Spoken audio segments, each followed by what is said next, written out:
Hello, my merry maltman. How does the world find you today? Mine finds me outside, on holiday, in the great outdoors. Well, the adequate outdoors anyway, with a lovely outdoors whisky.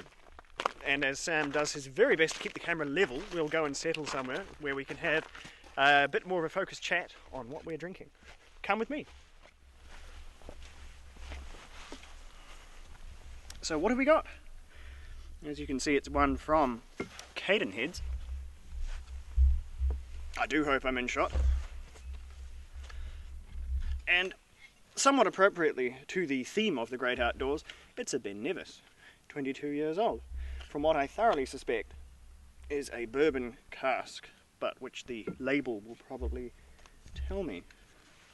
And yes, it is. One of 444 bottles, bottled at 53.5% strength, so it's lost quite a bit, but not too much given its age, 22 years. Bottled just last year, 2014, and of course 1992 distillation. So, it's cask strength. It's not a single cask. It's one of Cadenheads' batch releases, which are very, very close. It'll be one or two casks. They do single casks, but they're a bit more exclusive, and they will have their gold label on them. But either way, Ben Nevis, near the mountain of Ben Nevis, one assumes. Actually it is. And I don't have any water with me, so I'll be tasting it somewhat raw, and given the encroaching evening temperatures, somewhat cold. But we'll just have to see how we go.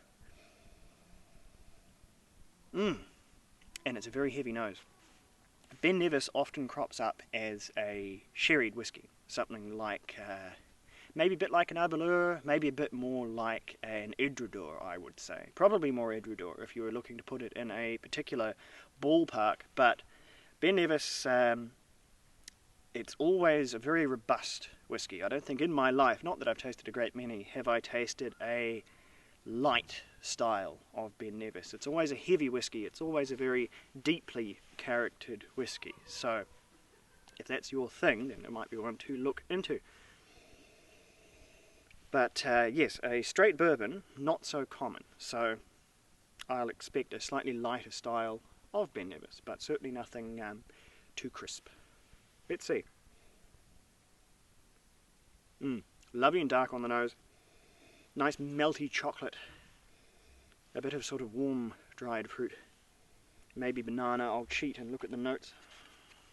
What do we have?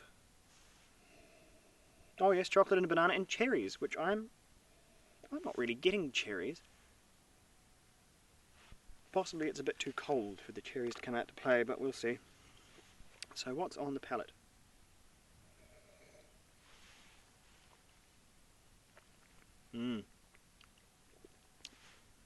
Bourbon that may be, and a lighter style that may be, but that is unmistakably Ben Nevis. It's a very, very heavy, you'd call it, a very heavy dram, and it's how it always manifests its character. It's maybe a bit more like Macallan, as it used to be, rather than the really ultra-modern Macallan. It's gone significantly lighter, but a big heavy whisky with big heavy flavours, and usually quite a lot of sulphur, but obviously not in this case because it's not a sherry cask, so it won't have been treated with sulphur normally. So none of that here, but oh, plenty of other things. There's spice, there's clove, there's a little cardamom even, quite exotic spices really.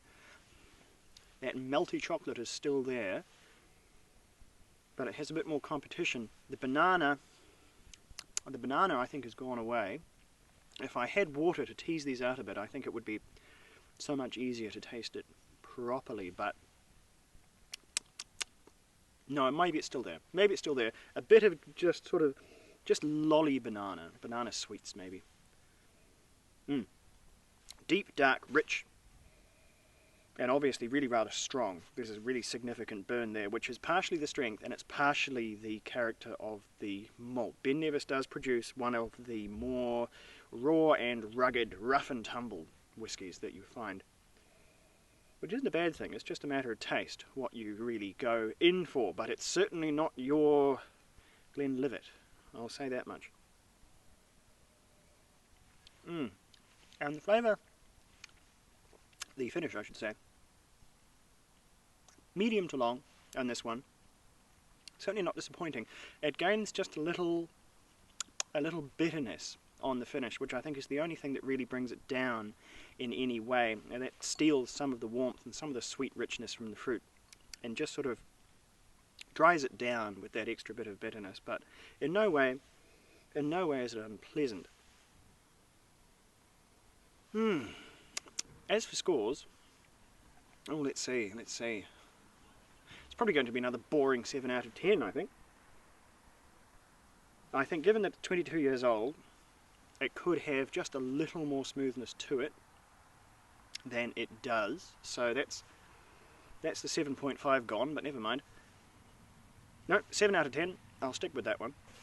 Very good whiskey, and it could be still knocking around at your whiskey specialists, because it hasn't been out very long. It's really only just turned up where I purchased it, and so yes, look for it if you're interested.